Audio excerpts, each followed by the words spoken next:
important vote that's coming up. They had a choice. Sir, we want to be with you, but if we're not with you, we're going to lose. But we'll still be with you. I said, no, I'd rather have you win. Don't worry about it. So we're going to win the vote. Representatives Lisa McClain, Jack Bergman, John Molinar, Bill Heisinger, Tim Walberg, John James, and Tom Barrett. They're great people, every one of them. And as many of you remember, I came here at the height of the 2024 campaign to lay out my plan to bring jobs and factories and wealth racing back to the United States and coming back to the great state of Michigan. And just a few weeks later, the people of this state and the voters all across the country endorsed that vision in a landslide victory. We won everything. We won all 7 swing states. We won the Electoral College 312 to 226. We won the popular vote by millions and millions of, oh, it's so nice to win the popular vote. I won the popular vote all 3 times too, but we're not going to get into that. But the first time they said I didn't win the popular vote, but I won the Electoral College. So they'd always say, while he didn't win, this is the way I got introduced every time. While he didn't win the popular vote, he won the Electoral College, So this is the way I was introduced for 4 years. And guess what? We said, I'm going back and we're going to win and we won the popular vote by a lot. So they can't say that crap anymore. And the thing that was most impressive, we won 86% of all counties in America, 2,700 to 525. Think of that, 2,700 to 525. And that's why when you look at the maps on Republican, Democrat, with red being Republican, as most of you know by now, I think, every once in a while you see one where they have it reversed. I said, why would you do that? Well, we think it looks better. I said, look, red is Republican. Let's not try and change the voters' minds on things. Just do it that way. And the map was virtually all red. That was about the counties. That was the 2,700 to 550, I think is the exact number. Most importantly, we won a historic mandate to make America great again. And that's what we're doing. We're making America great again like never before. And now, after less than 12 months in office, this is the easiest speech to make. I have great people, and all I'm doing is spewing off what the hell we've done. Even Venezuela wasn't too bad, was it, huh?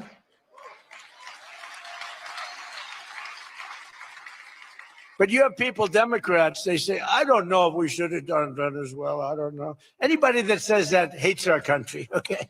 That was as flawless an attack as there has ever been. And they asked us to help them. They have 50 million barrels of oil. They said, take it. It's $5 billion. And we did. We're working with the Venezuelan people and representatives, and it's amazing. But that was an amazing situation. But we did al-Baghdadi, flawless. We did Soleimani, flawless. We did the Iran nuclear attack where we wiped out their nuclear capacity, which would have been very bad. You wouldn't have peace in the Middle East, flawless. We did them all flawless. I want to keep it going that way, too. I like flawless. Think about Jimmy Carter, the great Jimmy Carter, with the helicopters crashing, the hostages all over the place. Remember that one? Think about Sleepy Joe Biden with Afghanistan. What a disaster. The most embarrassing day in the history of our country, in my opinion. Real dope. Now, after less than 12 months in office, I'm back in Michigan to report to you on the strongest and fastest economic turnaround in our country's history. It's really been historic. There's never been, we're not 12 months, we're through 11 months. We've got $18 trillion being invested in our country. The most of any country ever was 3. We're at 18. There's never been anything like this. You are so lucky I allow you into this room to even be with me. I'm kidding. I'm kidding. The fake news will say Donald Trump thinks he's hot stuff. Right now, I'm feeling pretty good, though, I will say. No, you're so lucky to be here. Under our administration, growth is exploding, productivity is soaring, investment is booming, incomes are rising, inflation is defeated, America is respected again like never before, and other than that, we're not doing that well. Now, think of all those things I just said. Every single, inflation down, growth at an all-time high, stock market every day, 48 days in a row, 48 days during the course of 11 months, we hit a new high on the stock market, all of them. 1 year ago, we were a dead country. Now we are the hottest country anywhere in the world. And that was said to me by many leaders. By almost every metric, we have quickly gone from the worst numbers on record to the best and strongest numbers, the most dynamic numbers, and an economy that is far ahead of even my optimistic. I had a very optimistic schedule, I thought. I didn't think it was, but people said it was very optimistic. Turns out to be very pessimistic by compared to what we've done. But we'll go down as the greatest in history, greatest first year in history nobody's ever had, just based on the numbers, based only on the numbers, not based on me, based only on the numbers. Because, you know, you get these guys like the governor of California likes to say how well he's doing. California's doing horrendously, but he says how well. We base it on numbers. There's never been numbers like this. Through 4 long years before I took office, crooked Joe Biden and his allies in Congress inflicted the economic nightmare known as stagflation. How many times have you heard the word? We hit it with Joe. We hit everything. What a disaster. Meaning low growth and high inflation. How does that work? Not good. So you have lousy growth and high inflation. In fact, it's the lowest growth ever and the worst inflation in the history of our country. That is really tantamount to not having a good 4 years, right? In other words, Sleepy Joe and the people that ran the auto pen were a complete and total disaster for our nation. They were a disaster for our nation. Had they won the election less than 1 year ago, we would have been, as I've often said, Venezuela on steroids. Now I'm Venezuela's biggest fan. We're working with them, but they came down from a very high number to a disaster, a disaster. And we would have been Venezuela on steroids. And we're bringing Venezuela back, and we're going to be great for Venezuela, great for our country. We're taking in, as I said, millions and millions of barrels of oil. And now they're coming in initially on a daily basis, 50 million, and values of over $5 billion. That's in 1 day. Just think of it. The biggest ships in the world can take 1 million barrels. The biggest ships in the world take 1 million. We have 50 million barrels. We need 50 of the biggest ships in the world just to get it out. We're bringing it in to be refined. It's an incredible feeling. It's great. Winning is a good thing. We're going to work with Venezuela. We'll make that country very strong again. We'll get oil prices down even further. We have it down at about a 6-year low, 7-year low, but we're going to get it down further. Joe Biden gave us a colossal stagflation catastrophe, but my administration's rapidly and very decisively ended that. We have quickly achieved the exact opposite of stagflation, almost no inflation and super high growth. So we have the highest growth we've ever had. Think of that. The highest growth we've ever had, and we've only been there 11 months. Think of what we can do for the rest of it. But do we have wood around here? I want to knock on a little wood. They have one little, everything's plastic nowadays. It's very tough. Now we have the greatest growth, and we have, inflation way, way down. But we inherited terrible growth, and we inherited the worst inflation in the history of our country. The fake news would say 49 years. So when I say the history, they give me a lot of time, but I believe it's the history. But let's say 49 years. Would you say 49 years is okay, right? It's pretty bad. What do you think, Mr. Senator, Mr. Future Senator? I'd say 49. What sounds worse, 49 years or history? I think 49 years almost sounds worse. Maybe I'll just use it. I won't argue with these people. As of this morning, core inflation for the past 3 months has been just 1.6%. The numbers we just announced just before I came on stage. And GDP is smashing expectations with the fastest growth for this country in many years. The fourth quarter is projected at 5.4%, and that's despite the Democrat shutdown where we lost at least 1.5 points. The Democrat shutdown, we would have had close to 7. Think of that, close to 7. They were projecting to, the fakers were projecting to. And if we keep deregulating and adding more capacity, like I saw today at Ford, and if we don't raise interest rates every time good news is mentioned. In the old days, I'm probably old. I used to be up at these lecterns and I'd say, I'm younger than pretty much everybody in the room. Now I say I'm older than pretty much everybody in the room. I like it the other way better, actually. But you're too young. But in the old days, when you had good numbers, interest rates would go down. When you had good numbers, the market would go through the roof. That's the way we're going to make it again. That's the old-fashioned way. That's the right way. Today, if you announce great numbers, they raise interest rates to try and kill it. So you can never really have the kind of rally you should have. What happens and what we want, we're going to have a lot of great months, a lot of great quarters. I want the market to go up. You announce unbelievable numbers and the market goes down because they know you're going to do everything possible. In the Fed, we have a real stiff in the Fed, but that's for another day. But they raise rates. So everyone says, oh, they announced great numbers. It's great, great, great. And the market goes down because they immediately raise rates. No, when the market goes up, they should lower rates. You want to see 20% and 25%? You want to see what we can do? We've got to go back to an old standard. When there's good news, the market should go up, not go down. Does that make sense to everybody? And that's the way it used to be for most of the time. That's the way you make a country great. But our growth potential is unlimited and could be much higher if we went back to sanity.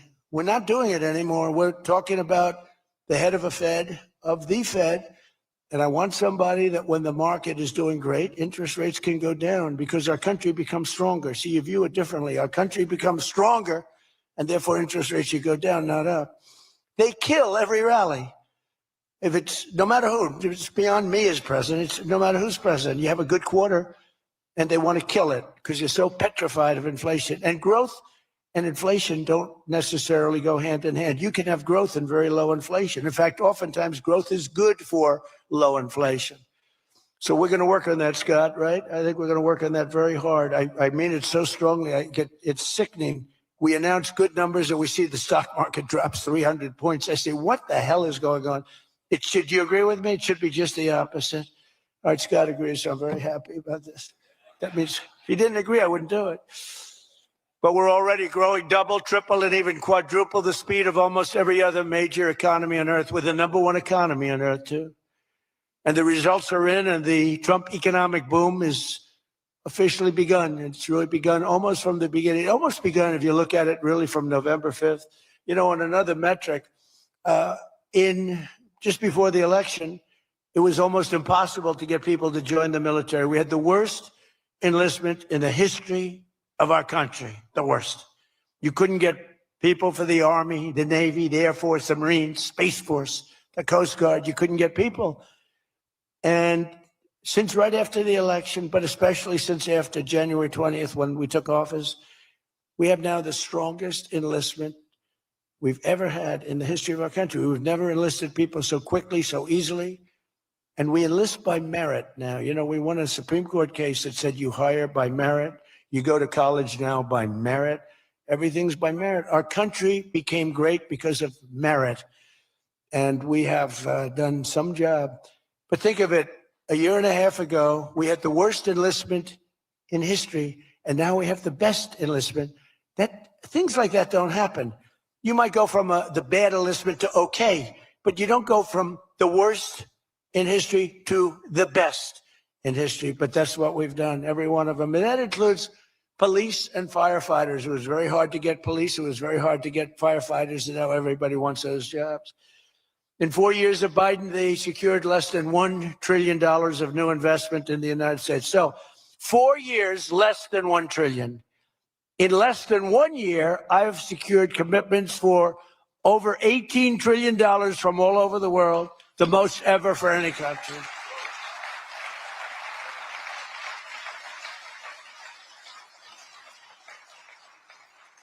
Think of that, though. They did, and I'll tell you what, had she won, it would be a disaster because you were having people leave. You would have not had 1 trillion. You would have had 5 trillion, 10 trillion leaving the country, and your welfare would have doubled. When you look at what's going on in Minnesota, is that a disgrace? Is that a disgrace? But we'll talk about that. Under Biden, we had the highest trade deficit ever recorded, losing more than $1 trillion every single year. How about that? It was killing Michigan, and everywhere else in our country was being absolutely destroyed. But in a matter of months, largely because of tariff income and the election result, we've slashed that gaping trade deficit by, in a short period of time, 62, it just came out, 62%. People are stunned. The fake news back there, look at those cameras rocking and rolling. No, the fake news back there is, they're very upset about it, actually, but they're stunned. They can't believe it. We cut our trade deficit in actually 10 months was when the number came out. We cut it by 62%. It's going to go better than that now. The stock market is now the highest in history since the election. We've set all of those records. And I think an all-time record that's so important to me because so many people have them is boosting 401ks and retirement accounts for millions and millions of Americans, people that are in the police departments, the fire departments, people that are construction workers. A policeman came up to me recently, a nice guy guarding me. He's a perfect guy to guard me. He was a massive guy, big, strong guy. He said, "Sir, you made me look so good in front of my wife. My wife thought I was a horrible investor because every time I invested, we lost money. And we have a 401k, and I'm up like 85%. She thinks I'm Warren Buffett. She thinks I'm brilliant. She's now calling me brilliant. It makes my life much easier. I love my wife much more now. She calls me brilliant every time." I said, "Don't worry, you're going to do even better for the next 3 years." But one of the biggest reasons for this unbelievable success has been our historic use of tariffs. There was the tariff that made America strong and powerful in past generations, and then we got off it and we went to the income tax system. Great going, fellas. You know, we were the strongest in 1887, relatively speaking. That was around the McKinley time, Teddy Roosevelt and some others, but we were really strong. It was all tariffs. And I know what happened. Some of these countries got together and they say, "Hey, convince the United States that it's no good. The tariff system is unfair to us." And so some genius, I know who, I don't want to get into it, but some genius said, "Oh, let's go to an income tax system." So instead of foreign companies and countries paying everything, the people started paying. And then after that, you had a depression, but that was a long time. That was in like 1913, you had the tariff switched into income tax.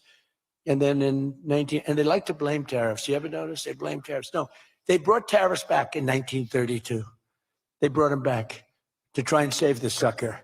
But it was in 1929, because a lot of people, you know, the anti-tariff people. Now, an anti-tariff person is a pro-Chinese person, like Coke. This guy's fought me in every election I've ever been in, and I've kicked his ass. He inherited a lot of money, and I don't know the gentleman. But he fights me, and then he goes out and says, "I made more money with Trump than I ever made in my life." And then he supports these other people that were total losers, gives them a lot of money, but he made more money. Everybody makes money with me. I always made money for people. Now it's tariffs that are making money for Michigan, and the entire country is stronger and safer and richer than ever before outside of that period of time. Now, if they had what was called the Great Tariff Act of 1887 or something like that, and it was a great group of people like yourselves. They picked really smart people to sit on a committee. They had so much money, they didn't know what to do with it. And they wanted to have the money given away. You know, we built the Panama Canal out of tariffs. We did a lot of things. Panama Canal was the single biggest investment, relatively speaking, that this country's ever made. Would be the equivalent of trillions of dollars today. And Jimmy Carter gave it away for $1. It was also the most profitable thing ever built. In other words, like buildings or casinos or anything, the most profitable thing ever built was the Panama Canal.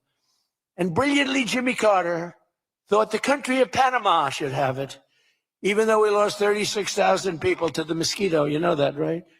To the mosquito and a certain snake, which was not a very nice reptile. This was a brutal reptile. You got bit, it was over. It was just like, bye-bye, everybody. We lost 36,000 people. Malaria, the mosquito, and the snake. And he gave it away for $1. Well, at least we got $1. That's better than most of those guys do. We got $1 for that.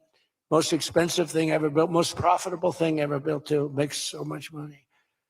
Every prediction the critics made about our tariff policy has failed to materialize. The evidence shows overwhelmingly that the tariffs are not paid by American consumers, that they're paid by foreign nations and middlemen. And Scott went over that with us before, and they're paid by middlemen. They raise the thing. Countries get involved. They pay them because otherwise they won't have companies. They won't be viable. And we're the big beneficiary. Once again, the so-called experts were 100% wrong, and Trump was right. People of Michigan were 100% right. You elected the right guy. If you had the other person, everybody, we wouldn't even be having a meeting today, probably. There'd be no meeting. The economic club would be saying, like, man, we're doing bad. It's going to be awfully tough to get people to show up. This is going to be tough, the chairman. This is going to not be a good day for us. We don't want to have, let's cancel the meeting immediately. The Trump tariffs have delivered us trillions of dollars of new investment, unprecedented new partnerships on minerals, rare earths, defense, and artificial intelligence, and historic levels of foreign military sales. You know, you have the Supreme Court now going to rule on whether or not we can use tariffs. Can you believe this? A case brought about by people that are China-centric. Foreign-centric, but China-centric. I wouldn't want it if I was China either. You know, China's one of our biggest taxpayers right now. China, would you ever believe you'd hear that? And they've been great. My relationship with President Xi has been great, but we have a group that's foreign-centric, China-centric, suing, and we'll figure something out if we don't win, but we should win. I mean, we should win. So great for national security. I ended 8 wars. Think of that, 8 wars. And without trade and tariffs, you wouldn't have been able to end any of them. But they brought hundreds of billions of dollars pouring into the United States Treasury, helped curb inflation, and helped cut the federal budget deficit by a staggering 27%. And that's only for a short period of time. The number's much bigger than that when you add in the full year. And I've told people I got into a lot of trouble because of the fake news back there. I told people, I said, tariff is my favorite word. I said, my favorite word of every word is tariff. I've loved it for 40 years. I came here many years ago. Remember, they said I didn't come here. Then they found out I did. I got an award in Detroit, in Michigan, many years ago, and still have it. They said it never happened. It did happen. Turned out I didn't notice any apology. But all I did was talk about you're losing your car industry. This was long before I ran for politics. They said you're losing. I said, why are you allowing these foreign nations to take your car? You know, you lost 57% of your car industry. The good news is you're getting it back. But I said, why aren't you using tariffs? I've been very consistent. I will tell you that for years and years, even as a private businessman, for years I used to, because I get, for whatever reason, a lot of publicity always. I don't know if that's good or bad, but it happens. And I talk about the importance. But I said, recently, I said, tariff is my favorite word in the whole dictionary. There's no word. And I took a lot of heat. They said, what about your wife, your children? What about religion and God? What about Jesus? So I said, all right, it's my 5th favorite word. And since then, I've been fine. They hit me hard, these people, the fake news. They were killing me over tariff. He likes tariff more than his wife, more than religion. He likes tariff more than anything. What a disgrace. So I now call it number 5, and I'm in good shape. That was a rough day. It's my favorite word, and I got killed. Every word, you know, when you go up here, you take a big chance, especially me, because I go off teleprompter about 80% of the time. But isn't it nice to have a president that can go off teleprompter? When you think? Remember the speeches Joe would make? First of all, they'd last a matter of seconds, you know. Thank you very much. You ever notice Joe would always cough before a speech? State of the Union, he gets,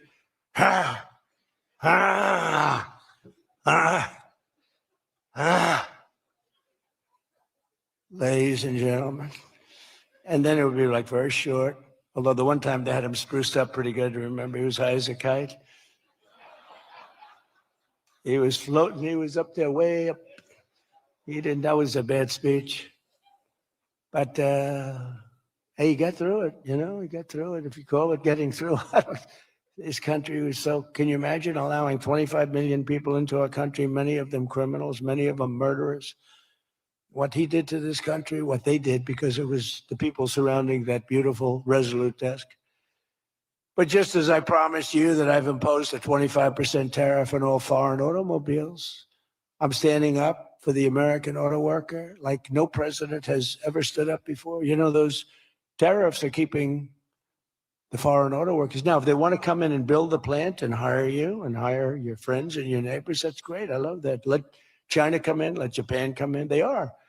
And they'll be building plants, but they're using our labor. U.S. auto factories are now seeing more than $70 billion of new investment. Think of that. They were leaving. They were all going. They were going in the opposite direction. Now they're pouring back. It's the greatest. Nobody's ever seen anything like it. And much of that money is coming right here to the car-making capital of the world, Detroit. You lost, I mean, so many places. Since I took office, Ford has announced it will invest $5 billion across its Michigan and Kentucky plants, creating 4,000 new jobs. GM is moving production of the Chevy Blazer and Equinox from Mexico right back here to America. Right? Is my favorite auto worker here by any chance? You know who I'm talking about. What happens? Where's Brian? Brian, oh, I see. He made some cash. He's have to fly. Oh, he's been very disloyal to Detroit. We're going to have to. He is such a great guy, right? Man, that guy fought for me when it wasn't the popular thing to do. He fought for me from day one. Well, you tell him I said hello to him, all right? That guy, he got it. 4 years ago, he got it right at the beginning. He understood it better than anybody, better than the great economists. They had no clue. And Stellantis is investing $13 billion to expand its U.S.-based manufacturing plant by more than 50%. Stellantis doing a good job. Never before has an administration achieved such sweeping and dramatic turnarounds as have taken place just in this very short period of time. I mean, you're talking about 11 months. 11 months and you have a different business. 11 months and you're booming. I just spoke to an AI guy, and that's booming too. You know, we're leading China in AI by a lot. I'm letting them build their own electric plants because people are saying, you know, the amount of electricity they need twice as much as electricity currently in the United States for every other business, home, factory. They need double. So I said, we can't do that. And then I had the idea. When they build these $50 billion plants, I'm going to let them build, and they're already building big electric plants to take care of their plant. And any excess electricity, they'll sell it back to our country. It's an unbelievable, and therefore we're going to build, I think if they really added, you know, you hear how much, and I have great respect for China, but you hear they're building a lot of electricity, but we are too. But we're having it built privately. They're going to own their own electric. They're becoming their own electricity producer. And when they heard this idea, they thought it was great, but they didn't take it seriously because they said it's too good to be true. But then they realized that I was serious. They were getting them 2 and 3 week approvals. They don't have to wait for 20 years before they get rejected. You know, in the old days, they had to wait for 20 years and then they get rejected at the end of 20 years. Guys would give up their whole career trying to get one approval and then they get rejected. In every aspect of our agenda, we're putting America first, and nothing will stand in our way. Nothing's going to stand in our way, nothing. So one of our top priorities of this mission is promoting greater affordability. Now, that's a word used by the Democrats. They're the ones that caused the problem. The one thing, they stick together. They don't have some of the people that we have. I don't know, it's a genetic thing. It's something in the blood. We got some real losers, mostly great, but I wouldn't use the name Romney because I'm in his sort of territory, but so I would never use that name, but all right, I'll use it. They don't have a Mitt Romney that votes against everything. They don't have a Rand Paul that votes against everything. I got him elected twice. He was stone cold loser. I went to Kentucky where I won by a lot. I did a rally for him. Then I did another rally, he won. Then I went the second time, he won. Then he votes against all the time. It's just crazy. I don't get it. Then you have Lisa Murkowski and you have Susan Collins, disasters. And you had a gentleman from Indiana that I don't believe it, Todd Young, he voted against. And you say, why are you voting against? They can't give you an answer. They're unable to give you an answer. It's like, why are they against the attack on Venezuela? They're against the attack after they found out it was the most successful attack, probably the most talented, most brilliant tactically attack that we've had maybe in 100 years. And They're against it. Why? It's one thing if the attack failed. I'd probably do that too. A change. I'd be in favor. Then if it failed, I'd say, I told them not to do it. That's what they do. But here we have one of the most successful attacks ever. And they find a way to be against it. It's pretty amazing. But it's a shame. And we have some others, but not many. We have a great party, but we have people, the Democrats, whether you like them or not, they stick together like glue. They have horrible policy. Thank God they have horrible policy because they're smart, they're evil, they're vicious, but they're bad policy. For instance, you could be a genius and try selling men playing in women's sport. You could be a genius, try selling transgender for everybody, open borders, let the world come in. Let the world's prison population come into the United States, including all of the murders, 11,888. That's what we're trying to get out of Chicago and Minnesota and these places. So they stick together, which I admire because I'm a very loyal person, but they have horrible policy. Can you imagine if they had good policy? They were on this morning talking to all the reasons that men should be playing in women's sports. They had a football guy there, flag football. This guy was like 6'6". He weighed 290 pounds with zero body fat. And they had a few young women. They were the size of his leg. He wouldn't have had to run. He could have just walked. They couldn't have done a thing about it. 10 of them would have to jump on him that wouldn't have had any impact. I don't think he would have been like a fly. It's so ridiculous. It's so demeaning to women. It's so demeaning. Look at the weightlifting records. I mean, the record got beaten by 112 pounds, a record that stood for 18 years.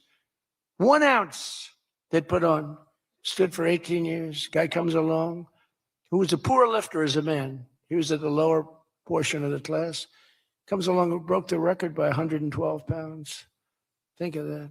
They've fought for years to beat that record. How about the swimming records? I mean, you can go to sleep during the time the man comes in and the woman. You can go take a nap for a little while. How about the long distance race that took place not so long ago? Long distance, these marathon deals. They had top men, top women. The man came in. The woman came in 5 hours and 14 minutes and 36 seconds behind the man. Think of it. You're waiting. The man comes in. Now you're waiting 5 hours. What do you do if you're the parents? You go home and sleep for a while. Who the hell wants that?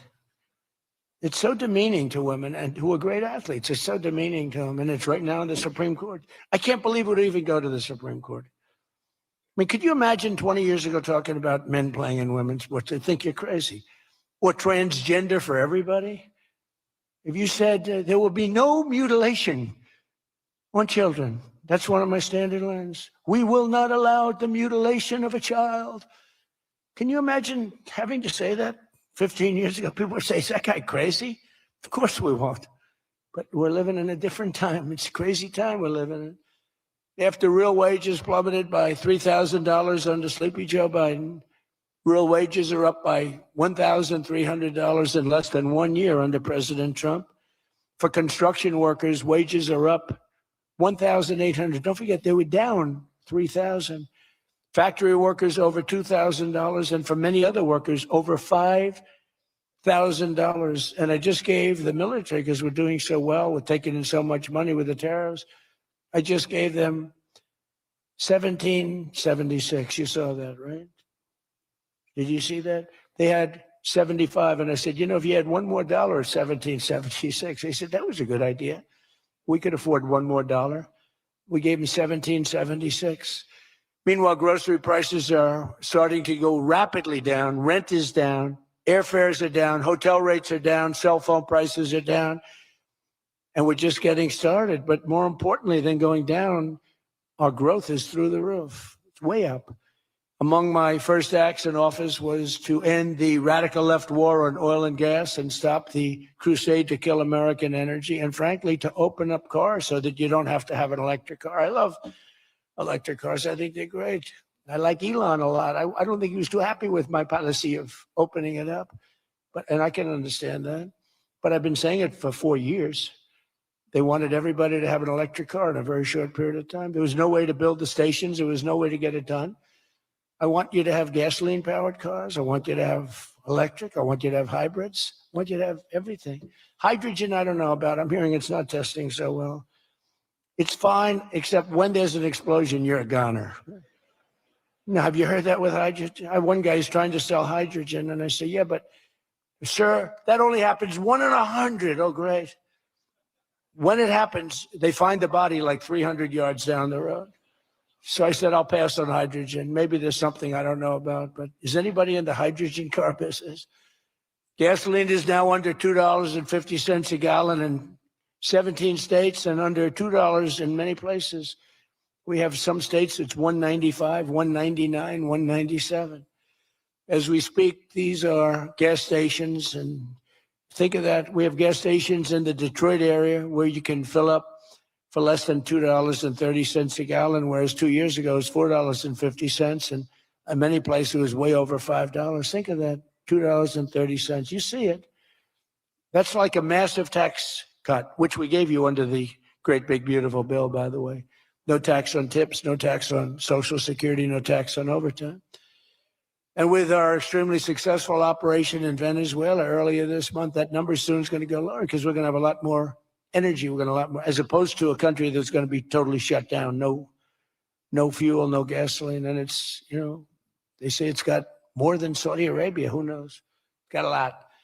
And by the way, to all Iranian patriots, keep protesting, take over your institutions if possible, and save the name of the killers and the abusers that are abusing you. You're being very badly abused.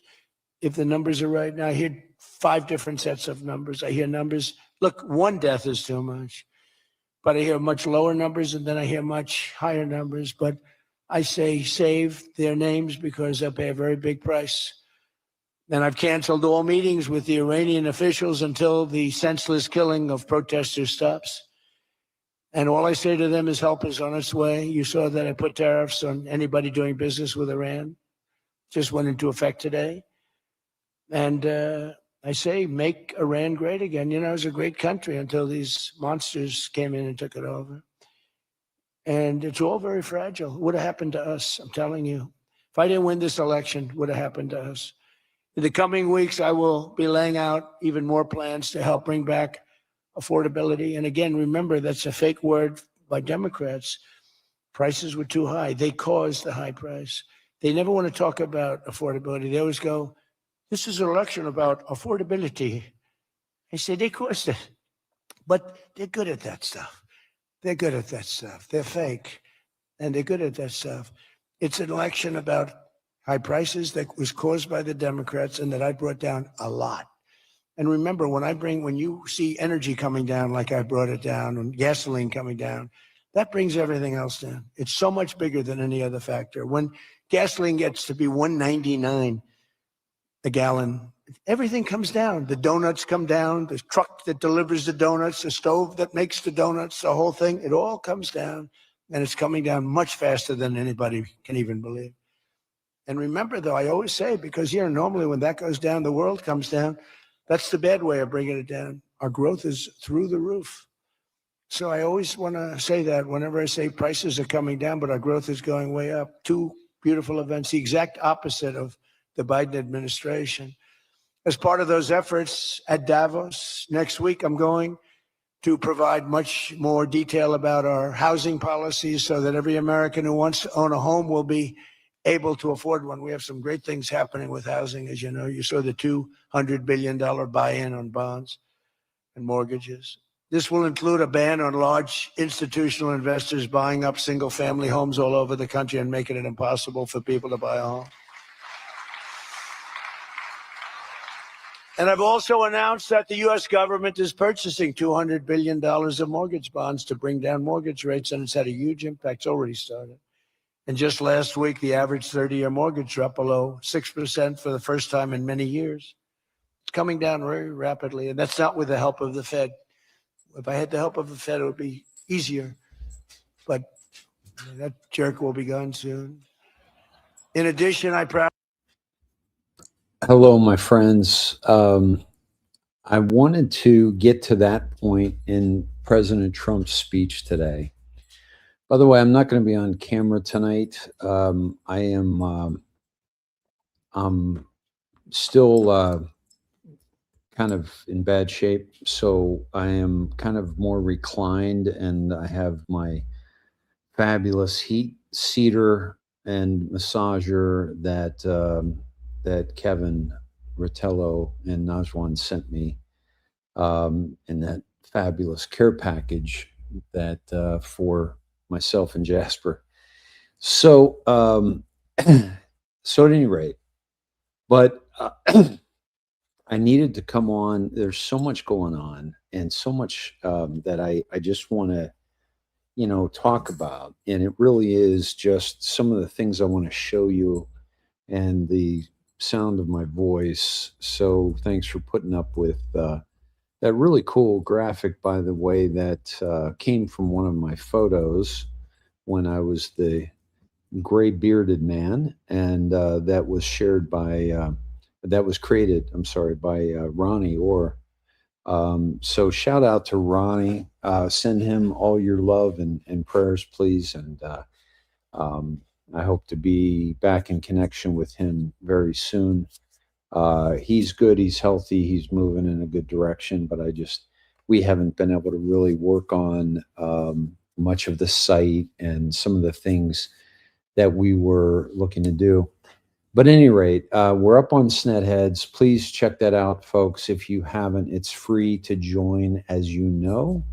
There's some great content on there. And it's also just absolutely, here's my vision in this dream of Snedheads, soon to be the Rubicon, which is with a Q, by the way. In homage to Q and Q Plus and that whole amazing operation that we're seeing play out, by the way. I like nothing. Here's the thing that's so amazing about Q and where we're at right now. There is none of this, with few exceptions of details, is a surprise to you and I. Or is it you and me? Yeah, we. Surprise to we. No, you and I. So this is because Q told us about this. Q told us about the operation. Q told us about the military. The importance of the awareness, the accountability, and the justice. And people that didn't get it in the timely fashion that they wanted, or in the timely fashion that fake anons told them it would happen in. And let's be honest, we all thought that this would happen quicker than it did. It's not like we haven't gone through the same emotions as those who have given up on Trump, given up on Q. And there are two sides of that. There are people that legitimately have given up, I believe. And then there are people that are being paid to give up on it. And so knowing that those two sides exist, it's important to know, who we have on the other side that are actually getting in the way, trying to stop Trump, trying to trump Trump. And meanwhile, we were told that all the things that are happening were going to happen. And that is why so many of us, when we started reading these drops back in 2017, we were like, wait a minute, this cat is talking about something that I knew 10 years ago, 12 years ago. And many autists have known much longer than me, the autists and the anons. But there was a reason why Q did, we believe, um, the cicada puzzle online, and where they got these programmers to solve this mystery of the cicada. And when we got into so they got the guys that they wanted, that knew, they thought very differently. And these are autists. These are people that are on the spectrum, mostly dudes, I think all dudes, because that's just kind of what we do, right? And there was no DEI. There was no transgender anons, okay? Because not because they don't believe that, but it's because they believe in common sense. They believe in biology. They believe in science. They believe in the things that they are aware of, we are aware of, because we found that rabbit hole. And we found a rabbit hole. I don't know which one yours was. Feel free to put that in the comments, by the way. I'd love to know what your first rabbit hole was, like your big one, like the adrenochrome or the child trafficking or the, you know, the abortion, the Roe v. Wade, how that was manipulated, the mainstream media that we know for a fact the CIA has been manipulating since the 60s. And that was Bill Colby, the director of the CIA, who told us that in Congress under oath, 400 assets in mainstream media. That was Bill Colby, and they killed him for that. George Herbert Walker Bush, I believe, don't have the evidence of it, but man, do we have a lot of arrows saying, look at this guy, look at this guy. George Herbert Walker Bush, who was in Dallas when JFK was assassinated. I know I'm going off topic here, my friends, but trust me, I'm going to bring it back home. He was in Dallas the morning of JFK being assassinated and said he didn't remember where he was. Why would he say he didn't remember where he was when he was actually in Dallas as a part of the assassination? And he was a key part of the assassination because his father funded World War II on both sides with Brown and Company in New York City, Prescott Bush. And this was his son, George Herbert Walker, and he was being placed in the CIA, and he rose up through the CIA to the director of the CIA. And the word is that Poppy Bush, later named that because he took over Afghanistan for the poppy industry, and because he is the patriarch of the family and the country at one point, after he didn't get in trying to assassinate Ronald Reagan, he had to wait and then win the election. And he only served one term because he called it in. And it was a part of the operation. And Clinton came in, who was running drugs for Poppy when he was the head of the CIA through Mena, Arkansas. So we what was your rabbit hole? And so all of us, I wasn't a 4chan guy. Like I've never been a Reddit guy. I've never been a 4chan guy, because the anonymity, like you and I all know that our anonymity on social media is at a certain level where the people that we're talking to don't know who we are, where we live, what we look like. But the people that can work the internet like the autists, they could find out who somebody is they're talking to. They would trace his IP address and track it back to his address and find the records. And that's who these guys were. So if they really wanted to be anonymous, they had to go to the dark web, the black web, the dark web. And so that's where they went. So that's where 4chan is, right? So this anonymous character, completely anonymous, the only IP addresses that were known by Jim Watkins, who ran 4chan.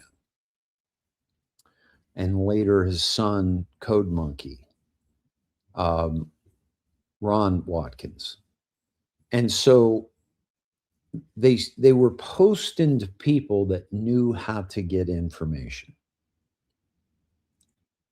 Those are the autists.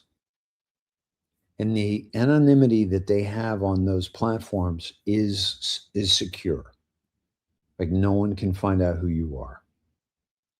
So that level, you can be the biggest prick that ever entered the internet. And there were a lot of them on those sites. And so who wants to fucking hang out there? But when I started on the day 2 to follow Anonymous at the time, Anonymous was dropping bombs that we all knew about. Hillary Clinton, the Podestas, the Huma Abedin, Stroke and Page. We didn't know them. We found out about Stroke and Page because of Q. Because Q asked us who handled the Hillary Clinton email, who handled the Andrew Weiner laptop, who handled and ran off a list of things. And it's like, what? We got one guy working at the FBI because we found out every single one of them was being handled by Peter Strzok. And that led us to investigate Peter Strzok and also find his exposed communications with Lisa Page about how he and the FBI and Lisa Page, like, we're gonna stop Trump. We're gonna get him out. Like, this is internal communications between 2 FBI agents at different levels, but that were communicating on unseating a sitting president. But before that, making sure a candidate would not get into office. And these were the communications. And it's because of Q that we really understood the importance of these people and these communications. So at any rate, what we're seeing is people that are black pillars. Trump is part of the problem. He's gonna, Peter Thiel, Epstein Island, and all this stuff. And they're lying. The FBI's lying about Charlie Kirk. Duh. Like the rest of us don't know that, and you guys are taking it and using it as black pilling everybody about, we got to save ourselves with absolutely zero plan in place. By the way, all the black pillars are is doom and gloom. They don't have a fucking solution. And guess what? The others that don't have a solution are the other side. They're the NPCs, the Democrats, the paid agitators, the Antifa, BLM, the people that are grifting the rest of America's tax base. They are absolutely stealing from us in massive numbers. Massive numbers. Like when we find out the actual numbers, even those who are awake are going to be like, holy shit, I had no idea it was that big. That's what we're talking about here. And so so those people are trying to get in the way of that because it is their honeypot. It is their their lifeline. It is their strings that support them and bounce them around and tell them what to do, and they do it. They are the puppets on the string, and they're all trying to get in the way on both sides of you and I. Now, you and I, we have something very, very special. It is the ability to critically think. Okay. In order to critically think, and for us to support President Trump, we have to know that some of the things and what he's attached to, and understand why, in order to justify our support for him. Okay. My brother and my father are no longer here on this earth, in this realm, in this dimension, because of the Moderna vaccine for COVID. President Trump didn't do that. The people that tried to take him out were the ones that scared the shit out of everybody, that put COVID positive patients back in the place where you don't want anybody associated with COVID whatsoever to be in, a place where people die when they catch a cold or pneumonia or have another, physical event that they can't overcome because of their immune system and their frailty. And so what did the deep state do but sent COVID positive patients, kicked them out of the hospital, and forced through executive action Cuomo, Newsom, Ainsley, Walz, Minnesota. At one point, 82% of all of their COVID deaths had occurred in the nursing homes of Minnesota. And guess what? A few years later, he would give them $178 million for playing along.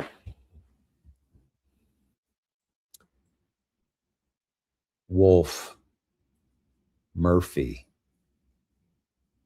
Pennsylvania, Murphy, Jersey. Those motherfuckers did it too. I don't blame President Trump. And I walked us through that entire pre-COVID, look out, here's what's coming. You heard it here. May 22nd, 2019. I said this is what they were going to do, and this is how they're going to fucking do it, because this is how they did it to get everybody to comply with forced vaccinations against the will of parents and human beings. But they had to do it with the adults. And I told you that. And when Event 201 came, we talked about that. And then when it hit, you hit the ground running because you were here with me. And we did it together. And I walked you all through COVID. And I told you immediately, the Hegelian dialectic, that this is why they've brought this. If you were with me, you heard this back in January of 2020 when Pelosi took the impeachment over to the Senate after rushing it through the House and sitting on it for 2 weeks. And I told you the trigger was the COVID, because they were going to use COVID to steal the election.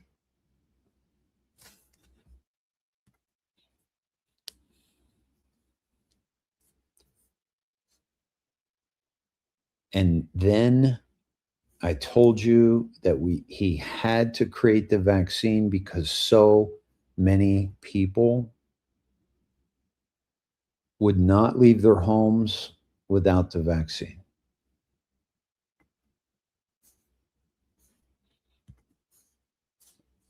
And so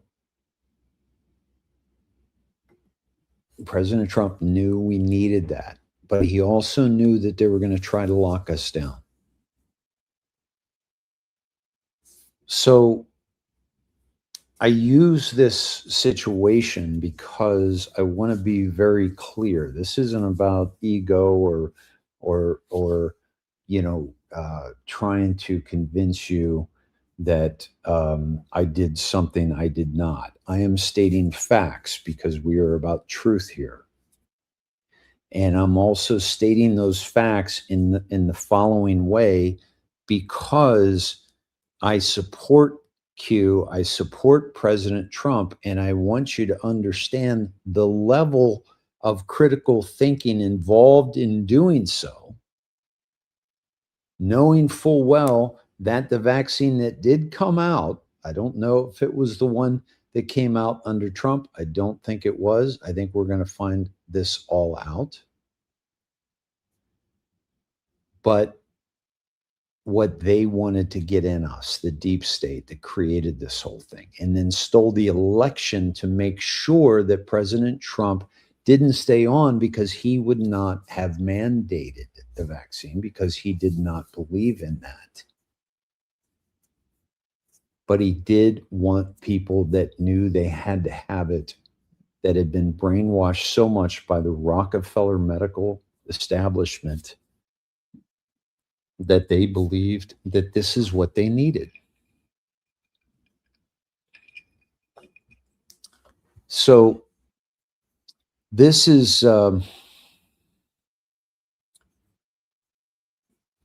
very important that we understand that you and I are in a group of people that are looking at all this. And we are critically thinking about all of this. Meanwhile, the people on the left and the people on the other side, the black pillars, they would assume that we are a part of a cult, or that, whether it be Trump or Q or both, and that we don't critically think. And to me, that's like just an insecure child in 6th grade who is trying to demean you and I to attempt to elevate themselves. And that is the work and the thinking of this is important to understand. With the left, they are so emotionally controlled. They've absolutely taken control of the liberal white women's minds. They've got a bunch of other minds in there as well. But the key is liberal white women,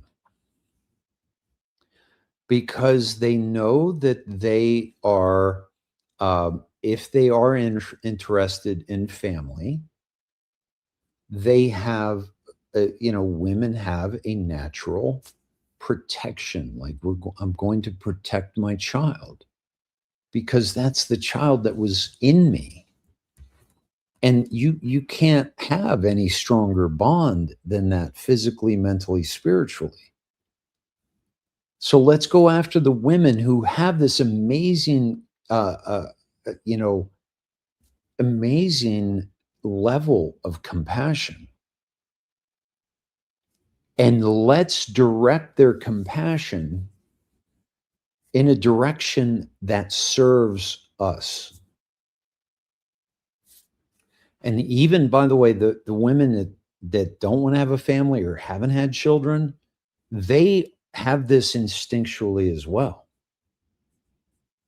So this is how they've grabbed them. This is how they've got them. This is why we're seeing all these elderly folks at these events. One, because a lot of them are getting paid. We know that. But two, because the liberal white woman. And now she's retired and she has nothing else to do but, call the HOA on you because your grass is too high. And also show the world how compassionate you are and how caring you are of those who have had lesser experiences in life than we. And so they direct that compassion in the areas that serve those who control us. So this is whatever your red pill was, you had to learn to critically think about the next thing that came along because you know now that you had been lied about that one thing. And as each thing, that we uncover, we become more like, holy shit, I had no idea. I had no idea that it was this bad. So, this is huge. And so we become more and more critical thinkers. Now, we have to be careful. We have to be careful that we don't fall back into that which got us here. And that's why so many got sucked in by charlatans, children who with a low self-esteem that started a podcast, and because of their low self-esteem, they pretended to be somebody they weren't, or they come up with a cute name, or they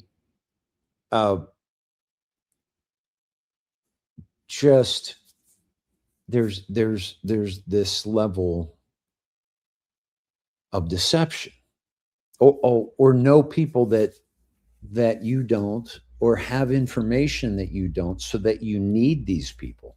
These are all signs of a person with low self-esteem.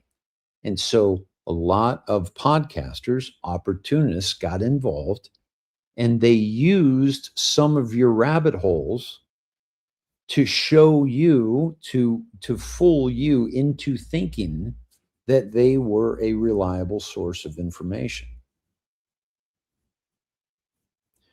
And they monetized it, and they sold you a bunch of stuff, and they got you into some multi-level marketing or whatever. Some of it good, some of it not. Some people offer some good products and so forth, but the key to all of this, the key to this revolution, is not how many t-shirts you sell. It's how many people you can reach and connect with in a very meaningful way as we engage in this revolution.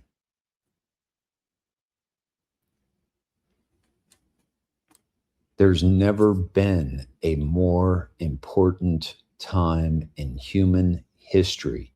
And if you have one, tell me about it. But we're talking about we, the people. We are talking about accountability and justice. We are talking about nurturing the innocence of our children and doing away with anybody who would get in the way of that. I listened to some of the Supreme Court argument today on transgenders in women's sports, men in women's sports, the highest court in the land. And this was the fucking conversation they were having today. They were actually debating it. Are you kidding me? We heard President Trump say just earlier. And it's this guy who's pretending to be a girl, and we're all supposed to go along with it because she's not. He's not. She is not a girl.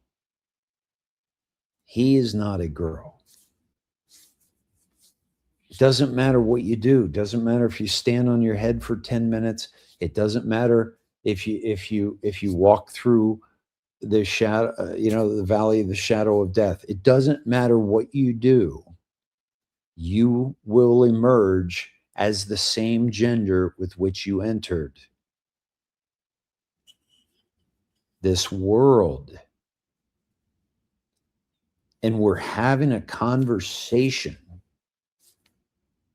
like we've allowed our civilization to get to this point where we are having a conversation of whether or not we should allow the stronger man to play in the weaker women's sports.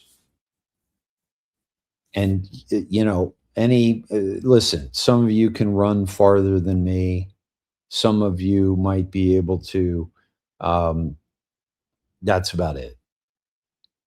That's about it.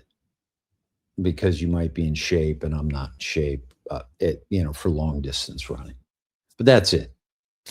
You're not getting anything over on me. You're not, now I was a professional athlete, so that's another level, but for the most part.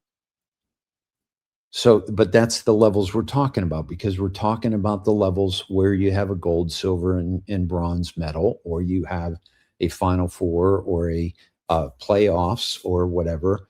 But we're talking about these levels that people are trying to attain a level of excellence. And we have these girls that are attaining this level of excellence that is far inferior to the boys' level of excellence in almost every category.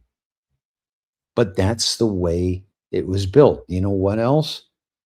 Girls can pretend that they have the same athletic ability as a man, but man, we can also pretend that we can have a child, but we can't. So let's dispense with the bullshit. And so, but we're having this conversation in the Supreme Court.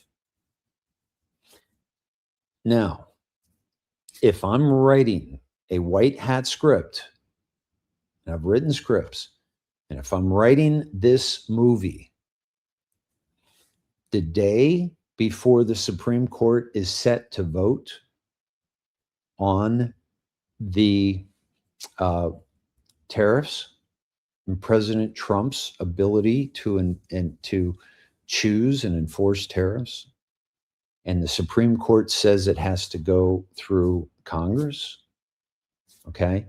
If I know that's about to happen, which I think it is, and I think what we're going to see is what many refer to as a constitutional crisis. But the fact of the matter is, President Trump has been very clear that if the Supreme Court takes away his ability to tariff, that is an issue of national security. And the Supreme Court gets put in their place, which is not the final word. It is not the final say. It is the commander-in-chief. Especially, by the way, we have three. We have executive. Thank God for Q and President Trump. We have the judiciary, the Supreme Court. And we have Congress, the legislative. The problem is the legislative and the judicial have been compromised, and that's where the insurrection lies, as well as the justice system around the country with the judges and the AGs and the DAs that were supported by Soros. Okay. The legislative, we've got governors, we've got, bad governors, like on the fucking take governors. Walz is about to resign. Okay. This is happening. Minnesota, Ellison, Omar, President Trump mentioned her by name today again. She's done. Folks, even if it was just in the court of public opinion, she is done. But it's not, because they've committed fraud. They've committed treason. Folks, it used to be that our FBI and our DOJ would go after people, and we thought, oh, good, they're doing their job. They have never done their job as long as you and I have been alive. They have been controlled by the very dark powers that we are fighting against right now.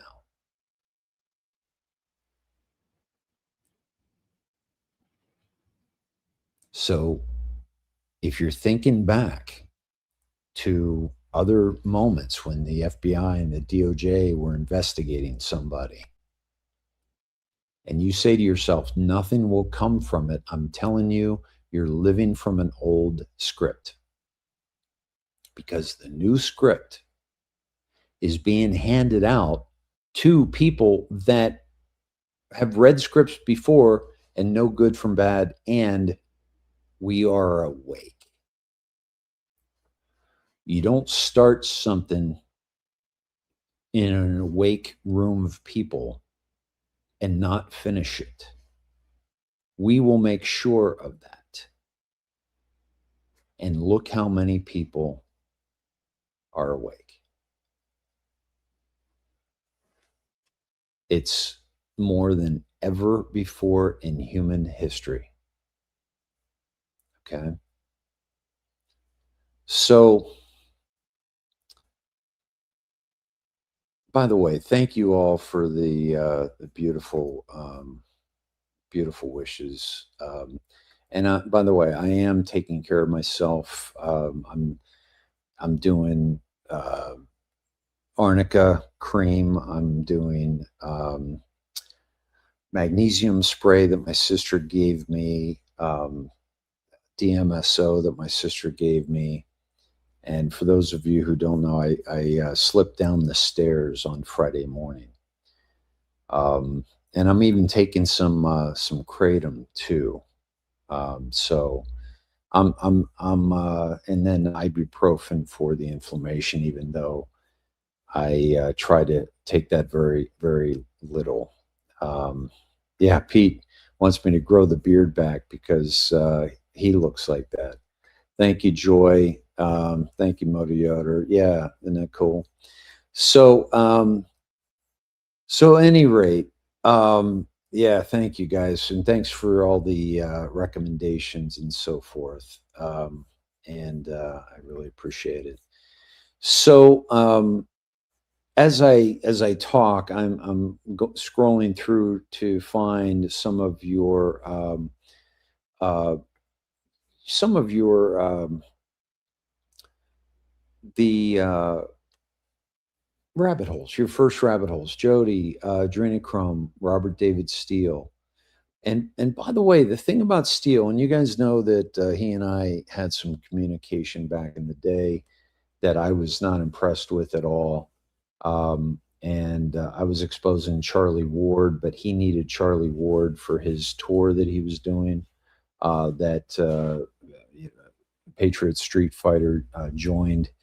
And I was sharing Charlie Ward's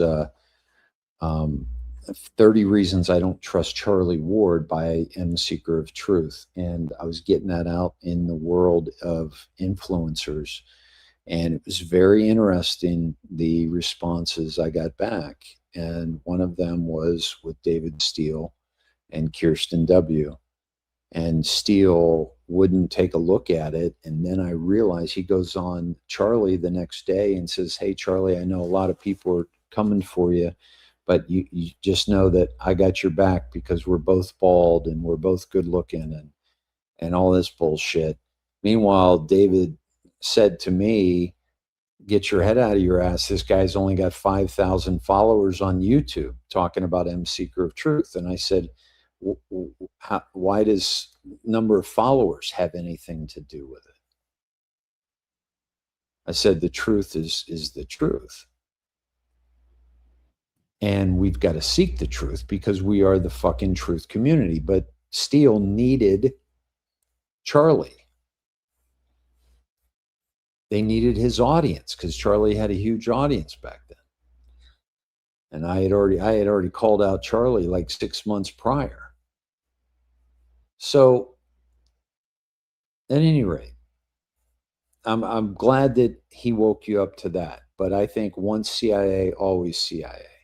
And when they put on those robes and acted like they were going to bring people down, that's the kind of controlled opposition that you want, because you want the population that is awake to some of the bad deeds. You want them to think that something's being done about it. And that's what a lot of people have criticized Q for. But we're seeing this play out, and we're seeing the comms, and we're seeing the confirmations of Q. The Department of Labor has put out 4 Q memes this week. 4, like within the past week and a half, I think. So this is all happening, and it's happening to a people, you and I, that are wide the fuck awake. Wide awake. Wide awake. How are they going to get away with not following through and bringing justice to this land? It's not going to happen. Raven's Wings, Adrenochrome, and how do you harvest? I went on for a very dark night right off the boat. Yeah, that right off the bat. Yeah, that's a tough one to go into. Both you and Jody. Adrenochrome's a tough one too. I mean, that's one hell of a fucking deep rabbit hole. And for that to be the first one, wow. Yeah, God love you. Cheryl, Hindenburg, Titanic, 9/11. Good. Okay. That's awesome. And the central banking. And by the way, I wanted to play Trump saying that Jerome Powell won't be around much longer.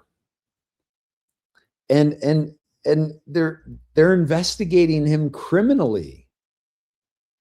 Anna Paulina Luna is called for this investigation, and it's going through the DOJ. They're investigating him for perjury and use of funds. So this dude's going down, and we saw his video, which was like a James Comey-esque video of him proclaiming his innocence, and this is just President Trump politicizing. Meanwhile, by the way, the Fed has been politicizing for all through Biden, okay, and through Trump, and it's obvious they don't like Trump. And that's why Trump's getting rid of him. Ren 9/11, excellent. Let's see. Oh, wow, Gusto, I was almost sacrificed by a cult in Matamoros. God saved me and others died, been mostly awakened since. Holy shit. We got to talk about that some night. Wow. I got to do the call in. Yeah, Old Yeller says, I was only 8 years old when JFK was shot, and I remember where I was. Yeah, but, but Poppy Bush doesn't remember, and he was there. How about that? I mean, is that crazy or what? Yeah, who could ever forget that day and where they were? It's crazy. Moonbeam, my first rabbit hole was what was being done to the babies. Yeah. Unbelievable. Noticed who was in a classroom 9/11. Yeah, I mean, that whole video of what they were reading, kite, steel, hit, fall. I mean, they were reading those words while the buildings were being exploded. Let's see. Jody Russell, J Gold, good. Good stuff. Christian, good to see you, brother. Old Yeller, first rabbit hole was the info on the boys on the tracks about drug running in Mina via Clinton. So Old Yeller, you and I probably watched the Clinton Chronicles back in the day.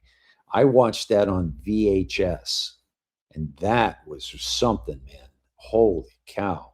That was an eye-opener, and that's why Q started with Clinton, by the way. The first two Q drops, 0 and 1, were Hillary Clinton will be arrested. Do you know how many people that had been awake for decades were like, what? It is so blatantly matter of fact that we believe that there's some substance behind this anonymous character. And sure as hell enough, there has been an enormous amount.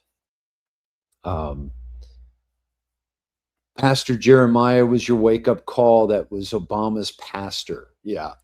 Jeremiah Wright, I believe. He was, that was something, that Chicago church. That Oprah was a part of. So, wow, they were about to load you in a van, and 4 girls saw what was happening and helped me escape. Holy cow.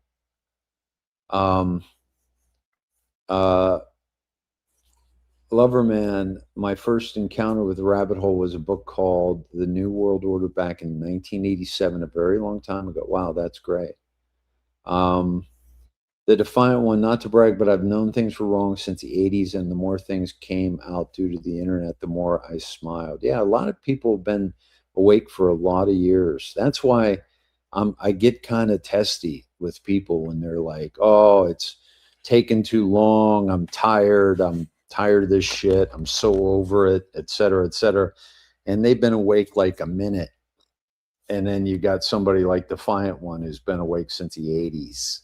Waiting on us motherfuckers. Okay.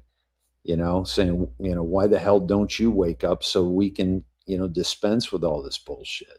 Right. Yeah. Bush wasn't even the real name. They're connected through Germany, and So some good stuff here. About the oh, and I forgot, Murphy, I covered him, and I forgot Whitmer. Yeah,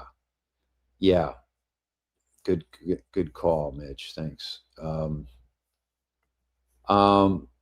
Thank you, Cindy. This is why you're the only person I believe in follow. I think it was down. I'm not on screen because I slipped down the stairs on Friday and I'm still really banged up, and so I'm kind of reclined, and I've got my massage pad on, my heating pad, and just, yeah, not feeling great. But I'm so glad I came on, because I really, more than thank you, Two Terrors and me. I've been with you a long time, Dave. You helped me get through this. Awesome. So, I knew, like, I'm thinking about the show tonight, and I'm thinking, okay, what do I want to cover? And I got some stuff I want to share with you, but to me, it was really, what was so important for me about tonight is that it's all happening. Like, I can show you stuff where there's still injustices that are occurring. People are still getting hurt, and Iran is a mess right now. All these things that are going on right now, but it's all as a result of what's happening. And what's happening is that we are getting our world back. And I want to be very, very clear about this. Like, I have been studying this shit for 18 years. And I am very much a critical thinker, as you know. And I just wanted to really talk about how much is happening is the absolute evidence of the direction we are going and the place that we're going to end up. And it is beautiful. It is better than humanity has ever had it on this earth. That's where we're headed. And we're not going to do it with people that mean to do us harm. We're not going to do it with people that force themselves on others. You're all going away, and there's going to be real justice for any more of that nonsense to such an extent that people will no longer do it. It'll still happen. I'm not saying zero, but I'm talking about it's going to be rare. Like, the nightly news is going to be like, yeah, 3 kids, stole a bike from Bill's garage tonight. Like, that's going to be the headline news. And the other reason is because there's going to be abundance. And there's nobody that is going to want for anything. They have built in this brainwashing of scarcity to us, for us to believe in. So I have to grab what you have because I can't get it any other way. And I'm going to justify that it should be mine because of my lot in life, and you have one and I don't. Or I'm going to, so there's not going to be any of this. I need to feed my family. I need to pay the bills.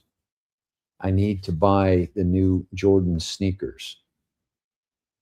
Those people, they're going to either, 1, be behind bars, or 2, they're not going to do it because there are going to be other ways in which they can make those things happen that would not put them behind bars. So this is all happening, and all the craziness that we're seeing happen, if we just remind ourselves that this is the evidence of a changing world.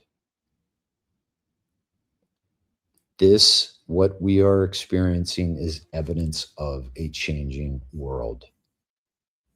And even though it has, some serious downsides and some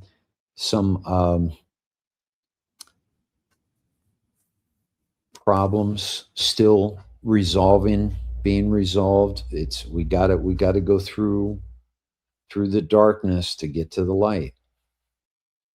So we're not out of it yet, but all of this is evidence of the direction that we are traveling. So, yeah. As you are aware, I was blown away when I heard you on the Hawk and your medical focus. Thank you, BP. Yeah. Been with you since my awakening. Love you dearly. Thank you, Anna. I appreciate that. Of course. Yes, I know you, Anna. You have been with me for a long time, my dear. I love you. And I'm so glad to see you here in the chat. Yeah. So this is amazing, folks. Raven's Wings. Oh, wow, me and my kids were just talking about HOAs in the grass being too high earlier. That's funny. Yeah, so this is so some great comments here, my friends. Thank you. And if I missed your awakening, forgive me. But I want to give Christina, I feel for you, Dave. Years ago I slipped on stairs and broke a rib, hurt like hell, and took 6 weeks to recover. Hope you heal faster than that. Me too. Broken ribs are tough, man. Those are tough to do. Yeah. So beware of those who can be bought. Yes, Moonbeam. Yeah. Did someone sneak in and wax your stairs? Atakula. I was coaching most of the day before on Thursday, and I got these linen socks for Christmas that I had asked for from my daughter, and they're really thin, and so I had those on, and these shoes aren't the most comfortable that I was wearing. So by the end of the day, I'd been on my feet for quite some time. I think I coached 4 different teams, I think, throughout the day, just helping out and just being of service to our school and to the coaches who have asked me. They know who I am. They know my history. They know my basketball pedigree, and so I'm welcome at their practices, and they want me at their practices and to help the kids. And so at any rate, so I had done that Thursday, and by the end of the day, my feet were really sore. So I put on these big, fluffy, thick socks that I sleep in from time to time, and they were really slippery. And I slipped this narrow step and just went down on my back. And so that was something. Not that you needed to know all that, but I am so grateful. Thank you, God, that I did not hurt myself worse than I did, because it could have been really bad. So the Fed has not been audited, Old Yeller. It has not. But guess what?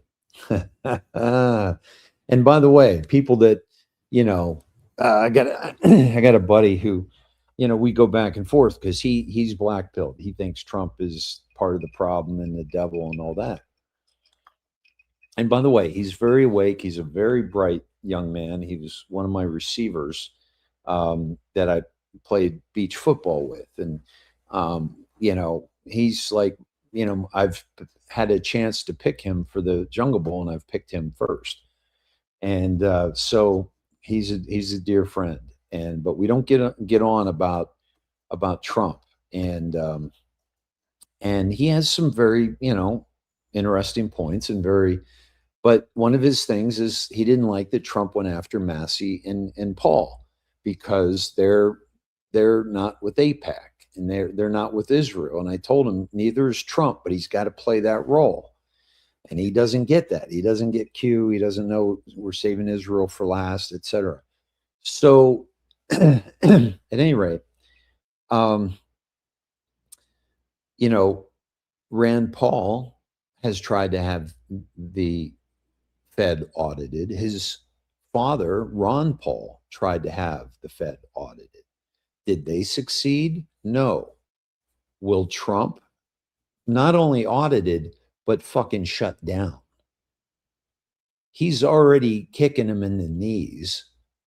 No taxes on tips. Whack right in the shin of these pricks.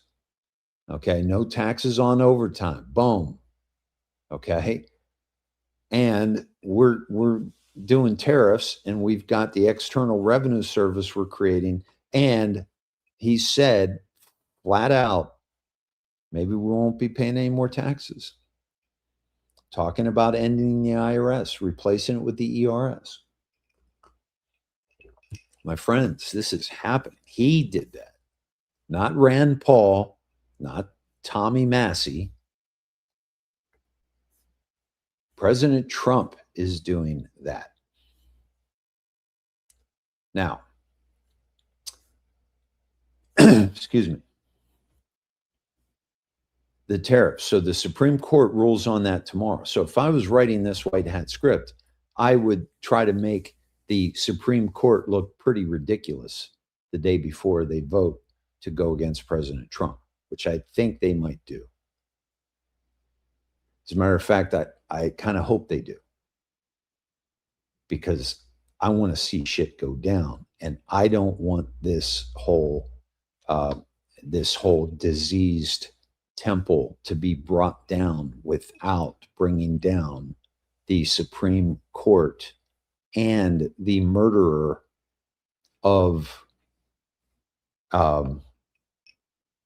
Antonin Scalia by Barack Obama. Okay, I want this whole fucking thing taken down. So, yes, Supreme Court, please tell President Trump that he's got to pay back $600 billion that we have already collected, forego another $600 billion that will come in the next quarter. Okay. Tell all the companies that are investing in our country based on these tariffs, tell them that this isn't going to work out after all. $18 trillion in investment. Do you know what Trump's going to tell the Supreme Court? He's going to say, no, this is national security. And this is above your fucking pay grade. So I want them to vote against his tariffs. Watch what happens. Time to invoke the Insurrection Act, methinks. Right? Right? We would not be seeing any of this shit if evil was in control. Absolutely. Absolutely. We would see Tim Walz go down, Ilhan Omar, we would see these people go down, Soros, Israel exposed. Okay? We would see this. Iran's nuclear deal that the deep state created and fed them with uranium one, and billions upon billions of dollars. We would be seeing that happening. Yeah. Folks, shit's going down. And people were like, oh, Trump is still bad. Really? And Q is a LARP. Wow. People either have so much money stuck up their ass or their head stuck up their ass or both to still be spewing that shit. So,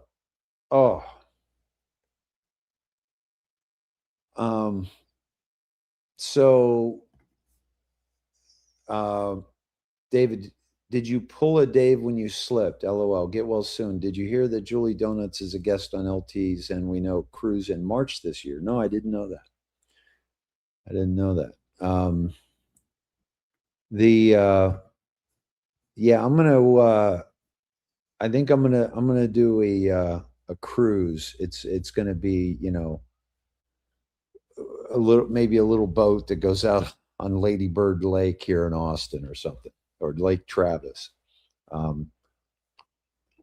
Yeah, I don't know how big a boat I'd fill, but it isn't it wouldn't be LT's. Thank you, Melissa. Great rant, Dave. Yeah, you know, I haven't done that in a while either, I don't think. So my friends, this is really a wonderful time to be alive, like in human history, in all of human history. There's nothing like this that has ever happened at this level. Nothing. Q told us that this information that was revealed through 4,699 drops. No, let me rephrase that. 4,966 drops. Aren't you glad I'm being specific? So that it's the biggest information drop in human history. And now we're seeing what is being done with all that information. And it is very exciting to witness. Okay. Let me share a few things with you here. Thank you all for being here. We got about 1,252 over on X. Thank you all who are on X and who like to share it out and maybe tag somebody that you know, would benefit from that little rant. We got 171 over on YouTube. We've got what else we got? We got 409, I think, over on Rumble. Probably about a small group in D Live, and some over on Facebook. So thank you all for being with me tonight and putting up with. Well, it's probably better on your eyes looking at this graphic than it is looking at my my mug all night. But thanks for putting up with that as I heal my back. Okay, so President Trump, I got to share this with you. This is pretty big, and let me play it here. We're also going to revoke the citizenship of any naturalized immigrant from Somalia. Sorry. Or anywhere else who is convicted of defrauding our citizens. We're going to get them the hell out of here fast. And if you come to America to rob Americans, we're throwing you in jail and we're sending you back to the place from where you came. We're throwing you right in jail. We're also going to revoke the citizenship. Wow. Okay. Can't be any clearer than that. Okay. Check this out. And this, I'm using these clips. This is the skiff. That was rapid response 40. We're giving 90-day notices to places like California, Scott. Right away, we're going to send out that notice. Who would bill the federal government as people poured into the state? to send those people back because no country can afford to do it. No country can afford to take in millions of people, pay for their education, their health care, their hospitals. You just can't do it. And we all have a heart. You can't do it. But many of those people are murderers. They're people released from jails, prisons, mental institutions, insane asylums. They're people that are drug dealers. They're addicts. Additionally, starting February 1st, we're not making any payments to sanctuary cities or states having sanctuary cities because they do everything possible to protect criminals at the expense of American citizens, and it breeds fraud and crime and all of the other problems that come. So we're not making any payment to anybody that supports sanctuary cities. We're giving 90. Folks, I mean, come on. We got to see this, right? Look at this. No more payments. He's given 90-day notices.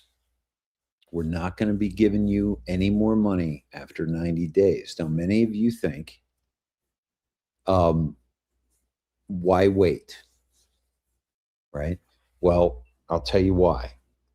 Because if they stop payment now, then the people that really need those federal benefits aren't going to get them as well. But if he gives them 90 days, that forces Gavin Newsom to clean up his shit, because if his citizens of California and of the United States are not able to get federal benefits because he's giving them to illegals, which he's trying to do more of, by the way, he's going to be in trouble. And he's going to try to sue, and they're going to try to take it to the Supreme Court and all that. But I'm telling you that every single one of them are committing fraud. And they know it. Okay? President Trump and his cabinet and Q, they know it. And they're doing something about it. So you want to act up? You want to play tough guy? We're going to expose all the fraud that is going on in your state and how much it's costing America. And yeah, Gavin, you want to run for president? What an absolute joke. Into them. Let me play this one for you. And I know I played, but I didn't play all of it. And I want to make sure you guys. Attorney General for fraud. He's a fantastic young guy. He's so impassioned to do this properly. We intend to imprison any fraudster, politician, or public official involved in these sick plots to loot and pillage our country. Think of that Ilhan Omar. She lives in Somalia. They don't have a government. They don't have a military. They don't have police. They don't have anything. All they have is murder and robbing ships, bringing in ships, pirates. That's stopped. Same missile, ping. That's the end of them. It's amazing how that can stop corruption. Those missiles, they never miss, you know. The same one, exactly the same one. But think of it. She comes from a country with nothing, and she comes Attorney General for fraud. He's a fantastic young guy. He's so impassioned to do this properly.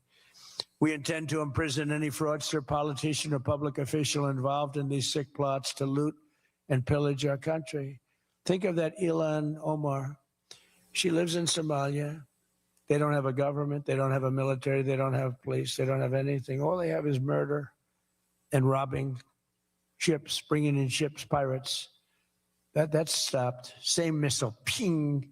That's the end of them. It's amazing how that can stop corruption. Those missiles, they never miss, you know. The same one, exactly the same one. But think of it. She comes from a country with nothing, and she comes Attorney General. Flat out called out the head of the what are the 4 or the 5, the mob, the Muslim Brotherhood, Sisterhood, and speaking of which, President Trump called out the Muslim Brotherhood as terrorist organizations. Let me see the actual, this is, here we go. Today, we are designating the Lebanese, Egyptian, and Jordanian chapters of the Muslim Brotherhood as terrorist groups. Under President Trump's leadership, the United States will eliminate the capabilities and operations of Muslim Brotherhood chapters that threaten U.S. citizens and our national security. Okay, now, if they're designating these organizations, these countries, then they're going to be finding out who these countries have been working with. And that is going to open up a whole slew of issues with the people that have created the insurrection, that are actively engaged in the insurrection. Let me play George Papadopoulos for you about what's going down with possibly with this new grand jury that has been impaneled in Florida. The FBI, the DOJ, the DNI, and the CIA are all looking at a 10-year-long government conspiracy case in which they're likely going to look at RICO charges, look at the Democrat Party and the left as some sort of criminal organization writ large, and people like Brennan, Obama, Comey, and the upper echelons of the Democrat Party are all now in the crosshairs of this grand jury that will be impaneled just today. The FBI, the DOJ, the DNI, and the CIA are all looking at a 10-year long. So this is basically a very, very long this is, let me see if there's anything more here. You enter this story as someone working for the Trump campaign, aspiring to link President Trump with President Putin in a meeting to show gravitas for then President Trump meeting with one of the most powerful people in the world. When did you first know, George, that this op that was being run against you was really something other than people expressing genuine curiosity into your ideas, but in fact were trying to set you up to go to prison?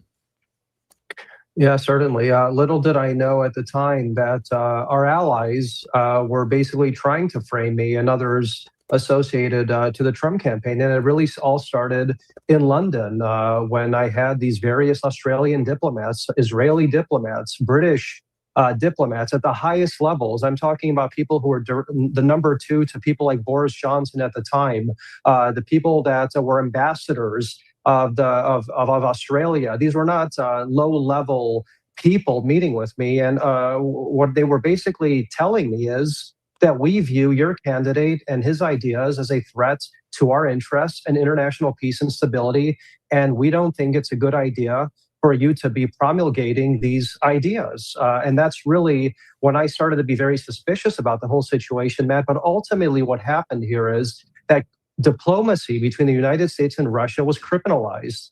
And President Trump was unable to engage in diplomatic overtures with President Putin.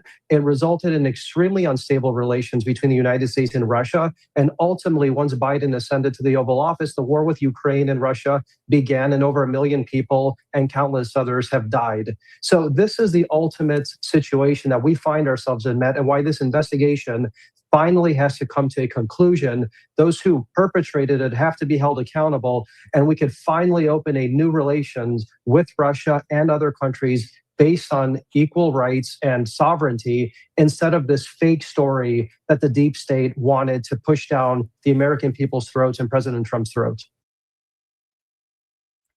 Yeah. So, folks, this is, we're not having these kind of conversations without the reality of the follow through. We can't do that anymore because we're awake and we are Q. And we are aware of these things that have transpired in order to take Donald Trump out. And one of the, things they're saying, like Walls and Frey, is that Trump didn't win Minnesota. President Trump said this today: Minnesota is Trump country. I won 78 out of 87 countries. The election was swung by corrupt counties around Minneapolis and St. Paul, represented by disgusting Ilhan Omar. Moronic Tim Walz has allowed Minnesota to become overrun by Somali fraudsters who steal from American taxpayers and take advantage of our generosity. Tim is completely incompetent, which is why he lost big time last year, and bowing out of re-election is the only good decision he has ever made. I have instructed Secretary, this dude is a fucking gangster. Okay? Do you understand how gangster he is? Okay? He is calling people out and telling them what he's going to do. Folks, when he came out and called Somalians garbage people, those with compassion in their hearts that had it misdirected in the direction of these poor people that he's said this about. And then within 2 weeks, we hear about all Nick Shirley and the corruption that's taken place with the daycare centers and now the transportation centers and all that. Are you kidding me? You don't think that Trump knew all of that before he posted Somalians are garbage? Folks, he knows it all. He knows how much fraud is there. He knows how much fraud is in California.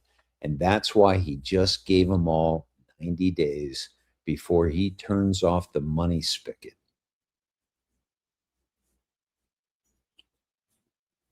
I have instructed Secretary of the Treasury, Scott Bessent, to follow the money and put an end to this abuse once and for all, first in Minnesota and then all around the country.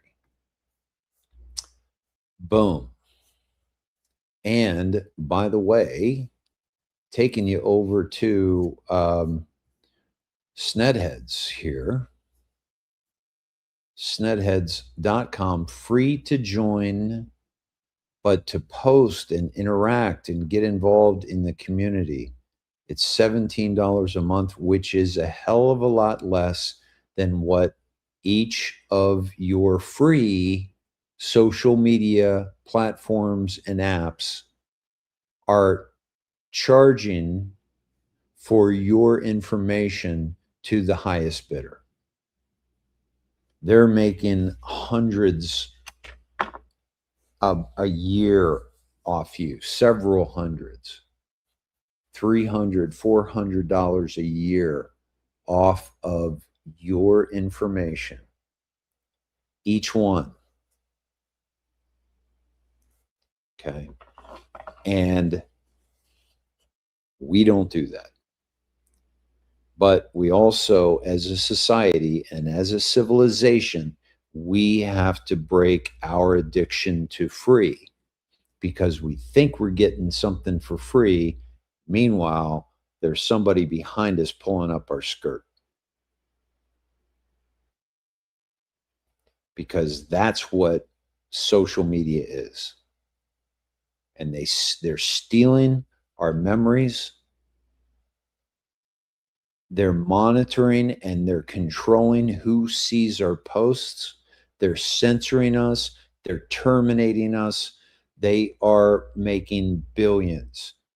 This site, you're going to be part of the revenue stream that we get just based on usership and minimal advertising and no AI, no tracking of you, no listening to you, no watching you. This is the future. 5 people might see your shit on X. Hundreds would see it here. Gus, follow the money, lucky 13. President Trump's post that I just read to you was today. What is today's delta that I took you to yesterday? I didn't get into all those because I had to cut off early, but I started with the Q drops yesterday. 113, 2018, an 8-year delta. Loop Capital CEO's board of directors paying to play slush fund. Hussein, $29 million in Singapore. We don't say his name, which is McCain, 19 million Singapore. HRC, BC, Bill Clinton, 15 million Banco de Mexico. Nancy Pelosi, 8 million Deutsche Bank, USA, on and on. Follow the money. Focused on loudest voices in Washington. Net worth, reconcile. What also came out today? Well, Bill Clinton was supposed to testify. Hillary is going to tomorrow. Bill Clinton posted on X as to why he didn't appear, which Comer said they can arrest him. They just want to talk to him and find out what they know. And Comer said today, but well, let me read this. So this is not about right. This is not about right or left. It's about right and wrong. And he writes this letter, Chairman Comer, we want to take a moment, given everything, to address you directly. So this is from him and Hillary. So Hillary won't be showing up tomorrow either. This past year, we've seen our government engage in unprecedented acts, including against our own citizens, etc. This is just every person has to decide when they have seen it or had enough and are ready to fight for this country. For us, now is that time. We are lucky by virtue of the positions we held and the protections afforded by them, but we are not blind. Every day we see a country we have dedicated our lives to improving, take step after step after step backwards. So he's basically saying we're lucky by virtue of the positions we held and the protections afforded by them. So he's also telling them you can't do shit against us. Okay, we'll see about that. As chairman, you have this immense power to target anyone and subject them to closed door and derogation and more. The decisions you have made and the priorities you have set as chairman regarding the Epstein, which, by the way, yeah, I'll play Comer here in a second. Investigation have prevented progress in discovering the facts about the government's role. Okay, so Bill's calling out the government. Meanwhile, why is he preventing progress by not appearing? The facts speak for themselves. Yes, they do. So come in and give us the facts. You subpoenaed 8 people in addition to us. You dismissed 7 of those 8 without any of them saying a single word to you. You made no attempt. I did not know that, by the way. You made no attempt to force them to appear. In fact, since you started your investigation last year, you have interviewed a total of 2 people. 2. A legal analysis. I think this, by the way, is partly to wake us up too. A legal analysis prepared by the 2 law firms and provided to you yesterday makes clear your subpoenas are legally invalid. You claim your subpoenas are inviolate when they are used against us, yet were silent when the sitting president took the same position. As a former president, barely more than 3 years ago,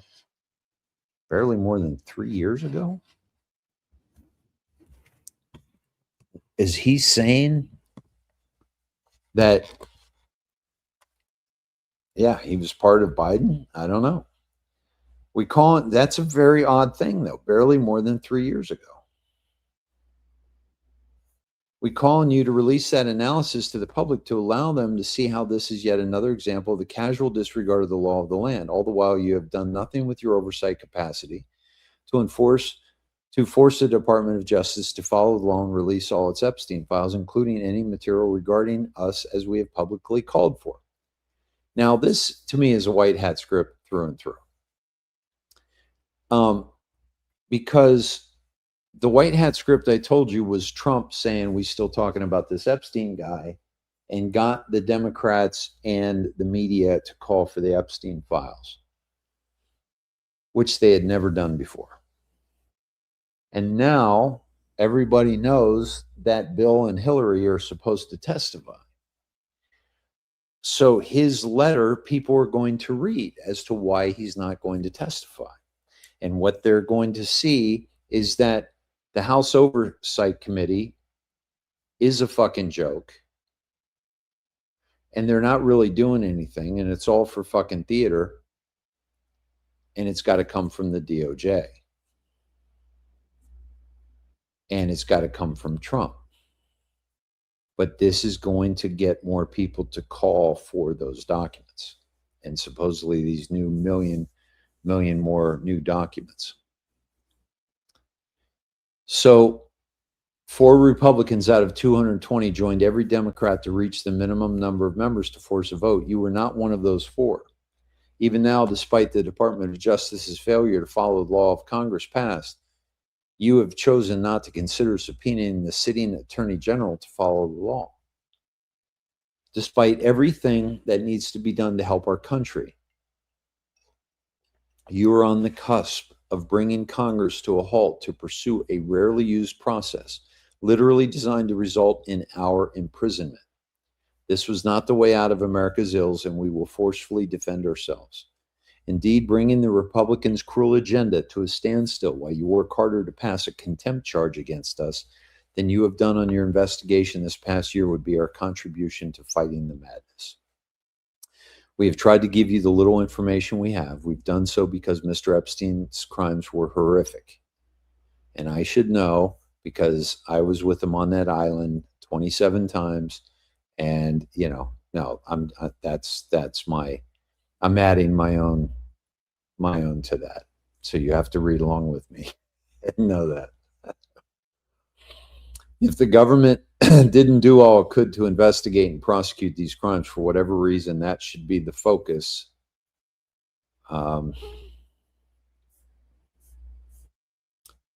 your work to learn why and to prevent that from happening ever again. Okay. So you will say it's not our decision to make to not come in, but we have made it. Now you have to make yours. We're prepared to make our case to your 45 committee members and if need be more.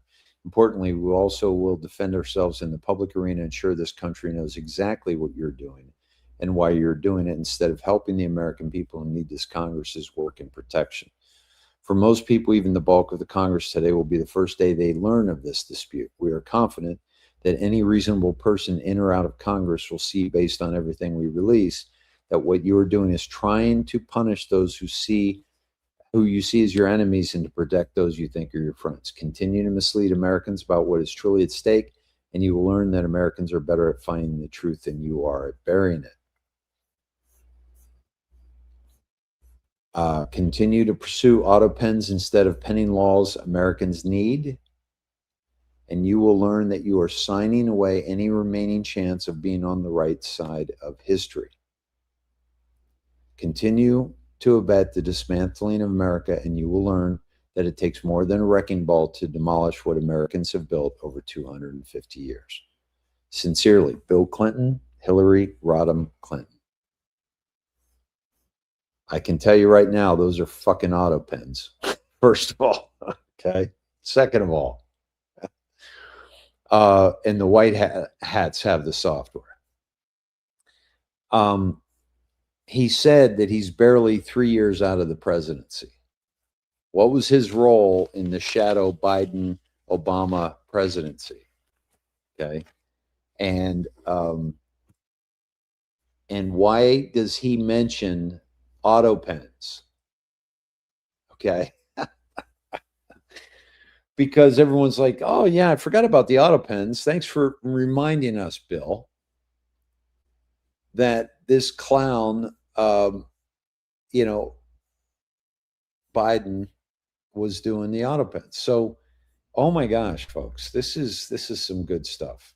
This is some really good stuff.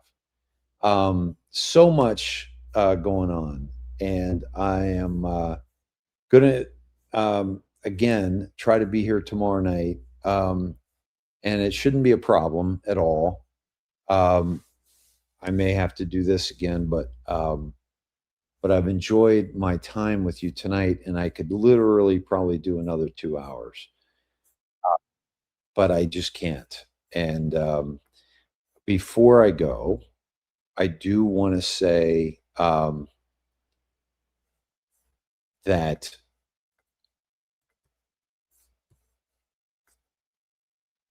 what I just came across this. I gotta share this with you. This is hilarious. This is President Trump at the Ford Motor Plant today, and let's see if we can hear what it says here.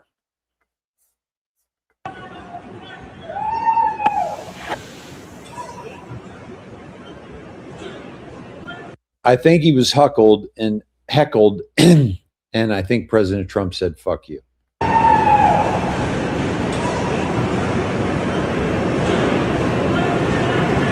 He flipped him off. Did you see that? And he flipped him off. This is our president, folks. Okay, I'm down with this.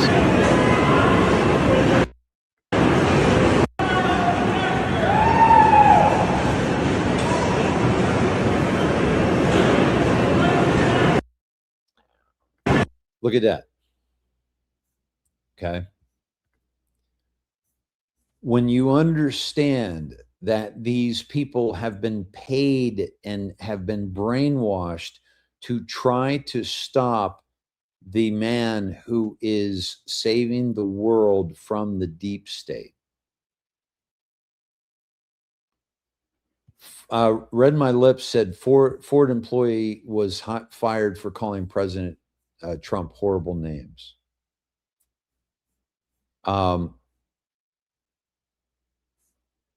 Yeah.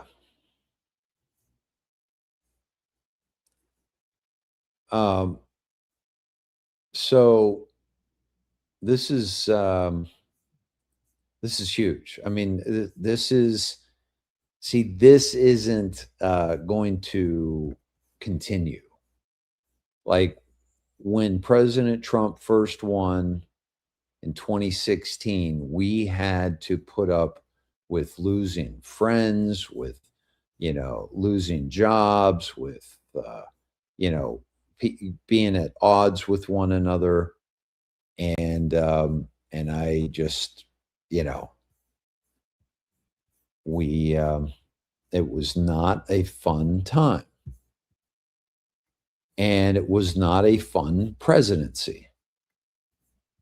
And I'm not saying everything's got to be fun, but I am saying that we should get to at least enjoy the our president, and we haven't been able to do that. His whole first term was impeachments and Russia collusion and trying to kill him. And, it's like, are you kidding me? Can we just enjoy the guy that won one of the biggest landslide, election in history? So before we go, I want to share the loss of Scott Adams. Now, I honestly didn't know Scott and didn't know much of him. But he was a supporter of President Trump. He's the creator of Dilbert, the cartoon strip. President Trump said, sadly, the great influencer Scott Adams has passed away. He was a fantastic guy who liked and respected me when it wasn't fashionable to do so. He bravely fought a long battle against a terrible disease. My condolences go out to his family and all his many friends and listeners. He will be truly missed. God bless you, Scott. And I think Scott does a morning thing, which I did for a little bit, that I want to get back to. Just kind of a morning talk. And a lot of people resonated with it. And really enjoyed it. So, Scott, God bless you and rest in peace. And I, posted today just, thanks for bringing light. Thanks for bringing love. Thanks for bringing awakening. A lot of people haven't done that in their life, and you have. And that's pretty awesome when you're looking down from above, and you're taking stock in your life that's a big thing. That's a big thing that you did, and kudos to you for that. All right, my friends, I should be here tomorrow. Thank you for those who have supported this show this evening.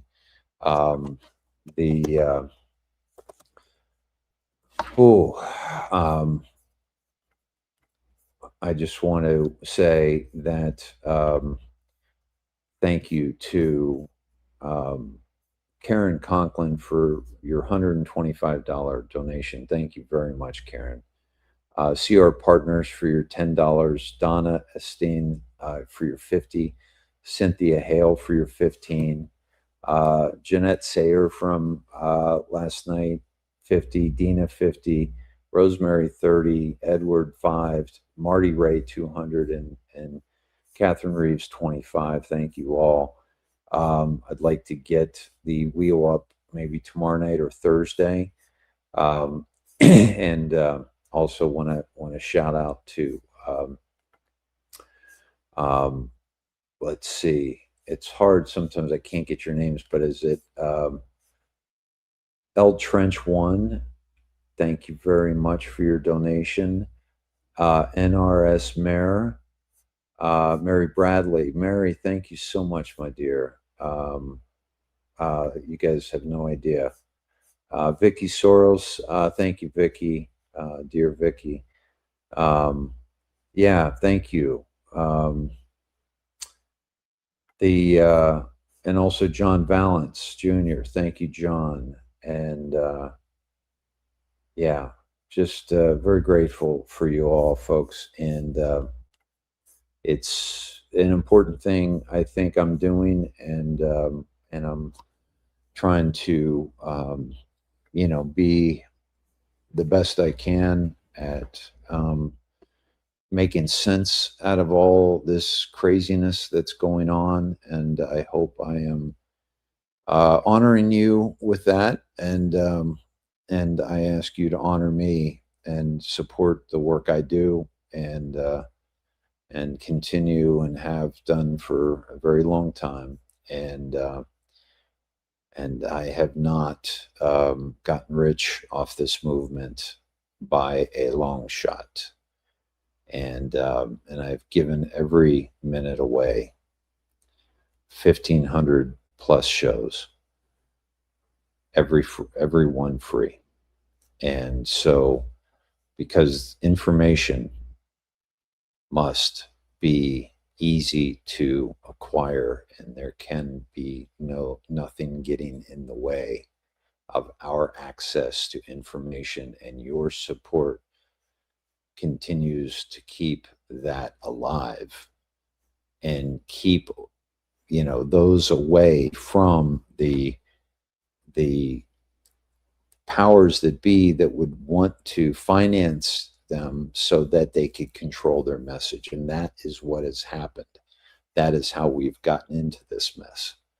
So it is important for us to break the addiction of free and support those who bring us value.